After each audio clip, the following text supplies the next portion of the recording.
I'm so proud of you, my dear. Thank you, this means everything. The rain pounded against the hospital window like angry fists, blurring the city lights into streaks of despair. Inside the sterile room, 24-year-old Alex Thompson gripped his mother's frail hand, her breathing shallow and ragged from the cancer that had ravaged her body for years. The doctor had just delivered the final blow. Without an experimental treatment costing hundreds of thousands of dollars, she had weeks left at best. Alex, a scholarship student scraping by on part-time jobs while pursuing his degree in engineering, felt the world collapsing around him. Tuition loans piled up, rent was overdue, and now this. He was drowning, and there was no lifeline in sight. As he sat there, head bowed in silent prayer, his phone buzzed. An unknown number. He almost ignored it, but something compelled him to answer. "Hello, is this Alex Thompson?" The voice was elegant, refined, with a warmth that cut through the chill of the room. "Yes," he replied cautiously. "This is Eleanor Harrington. We met briefly at the charity gala last month. You were serving drinks to help fund your scholarship." Alex remembered. He'd taken an extra shift catering for a high society event, pouring champagne for the elite while hiding his exhaustion. Eleanor had stood out, a poised 71-year-old widow in a sapphire gown, her silver hair swept into an elegant chignon, eyes sharp yet kind. They chatted briefly when she noticed his name tag and asked about his studies. He'd opened up a little, about his dreams of building sustainable energy solutions, about his mother's illness. She'd listened intently, without pity. "I haven't forgotten our conversation," she continued. "I've been thinking about you. Would you meet me for coffee tomorrow? I have a proposition that might change everything for you, and for your mother." Desperation made him agree. The next day, in a quiet cafe overlooking the park, Eleanor arrived in a chauffeured car, dressed impeccably as always. She wasted no time on small talk. "Alex, I'm dying," she said bluntly, sipping her tea. "Pancreatic cancer. Stage 4. The doctors give me months, perhaps a year if I'm lucky." He stared, stunned. She looked so vital, so alive. "My late husband built a fortune in real estate, billions. But we had no children. My nieces and nephews are vultures, circling for the inheritance, fighting over every penny already. They've challenged my will multiple times, claiming I'm not of sound mind because of my eccentricities. I need to protect my legacy." Alex shifted uncomfortably. "I'm sorry, Mrs. Harrington, but how does this involve me?" "Call me Eleanor. I want you to marry me." The words hung in the air like a thunderclap. Alex nearly choked on his coffee. "Marry you? But why? We barely know each other." She smiled faintly. "Precisely. It's a marriage of convenience. In name only. No romance, no intimacy, separate bedrooms, separate lives. In return, I'll pay for your mother's treatment immediately. All of it. And upon my death, you'll inherit everything. The bulk of my estate, enough to secure your future, your mother's care, and allow you to pursue your dreams without debt." Alex's mind reeled. It sounded insane. Gold-digging accusations would fly. Society would judge him harshly, a poor student latching onto a dying millionaire. But his mother's face flashed in his mind, pale and suffering. "Why me?" he whispered. "Because in that brief conversation, I saw myself in you. I grew up poor, Alex. Scrapped and fought for everything. My husband saw potential in me when no one else did. You have that fire, that determination. And you're kind, you spoke of your mother with such love. I trust you not to squander what I've built. My family. They'll burn it on yachts and parties." He asked for time to think. But that night, watching his mother sleep fitfully, hooked to machines, he knew there was no real choice. 2 weeks later, in a quiet courthouse ceremony with only a lawyer and a witness present, Alex Thompson married Eleanor Harrington. No gown, no rings exchanged beyond the legal minimum. She wore a simple suit, he, his only clean shirt. The media caught wind somehow. A tabloid headline screamed, "Gold digger student weds dying billionaire." Friends distanced themselves. His classmates whispered behind his back.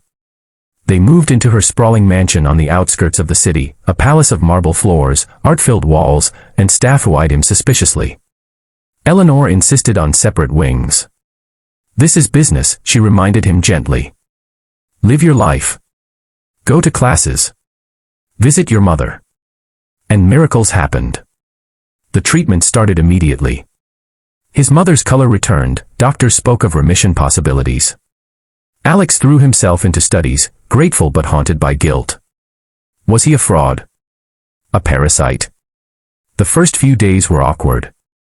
Dinners were formal, conversations polite, about books, politics, her husband's legacy. Eleanor shared stories of her youth, orphaned young, working as a secretary, meeting her husband who mentored her into a business powerhouse. He believed in me when I didn't believe in myself, she said one evening, eyes distant.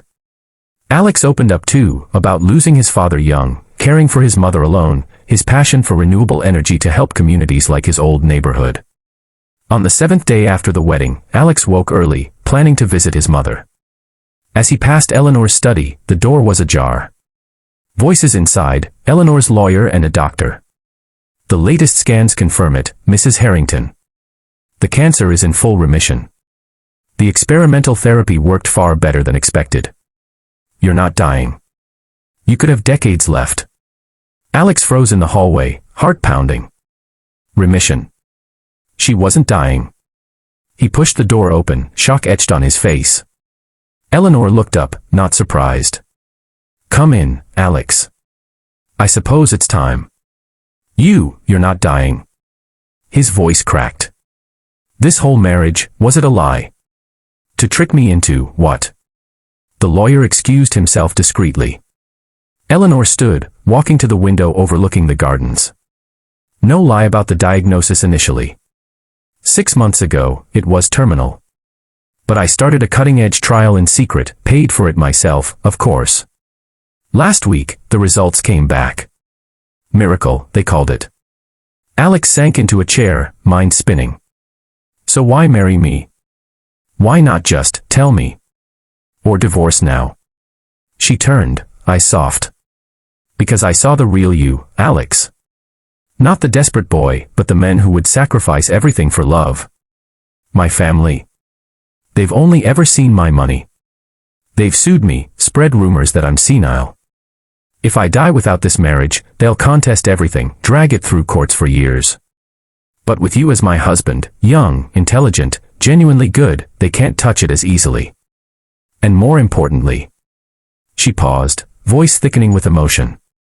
I was lonely, Alex. Terribly so. My husband gone 15 years. No children. Friends who drifted when the party stopped. You remind me of him. Of hope. I didn't want to die alone, even if it was a pretense. But now, I'm not dying. And I don't want this to be a pretense anymore. Alex stared, the shock giving way to a whirlwind of emotions, anger, relief, confusion. You used me, he said quietly. Did I? Your mother is healing because of this. You're free from debt. But yes, I manipulated the situation. I'm sorry for that. We can annul it quietly if you want. You'll still get a generous settlement, enough for everything. He stood, pacing. The mansion felt suffocating. Judgments from the world, the whispers, it all crashed back. But then he thought of the quiet dinners, her encouragement when he doubted his thesis, the way she lit up talking about philanthropy. No, he said finally. I won't annul it. Her eyes widened. Why? Because, you're not the only one who was lonely. My life was survival, work, study, hospital visits. No time for friends, for joy. You've given me more than money. You've given me belief in myself. Over the following months, the marriage evolved. No longer convenience, it became companionship. Alex graduated top of his class, Eleanor funding his startup in green energy. They traveled, not as lovers, but as partners. She taught him business, he taught her about modern tech, laughing as she mastered her first smartphone app. Challenges came. Tabloids hounded them, toy boy traps heiress. Her family sued anyway, claiming coercion. Court battles were grueling. Alex faced doubts, whispers that he was still a gold digger. His mother, now recovering fully, worried for him, is this what you want, son?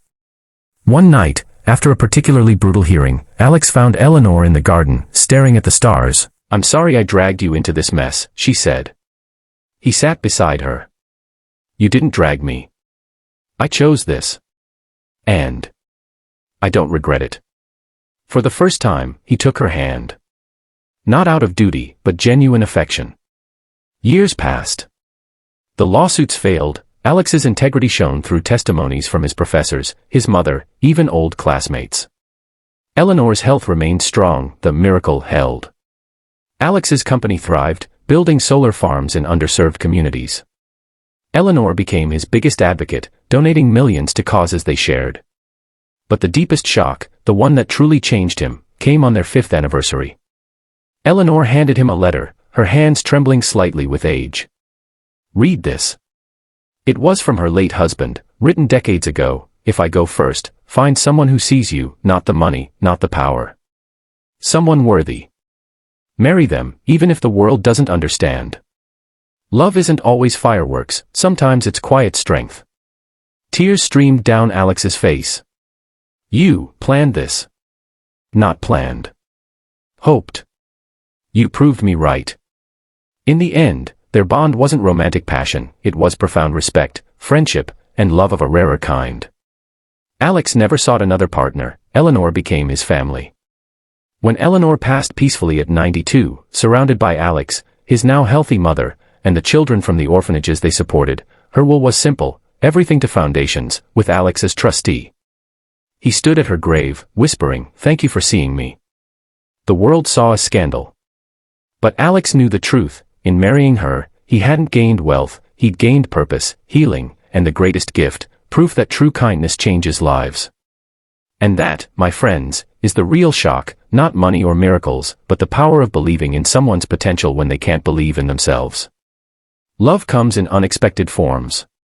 Judge less, love more. True wealth isn't in bank accounts, it's in the hearts we touch. Word count, approximately 1,800.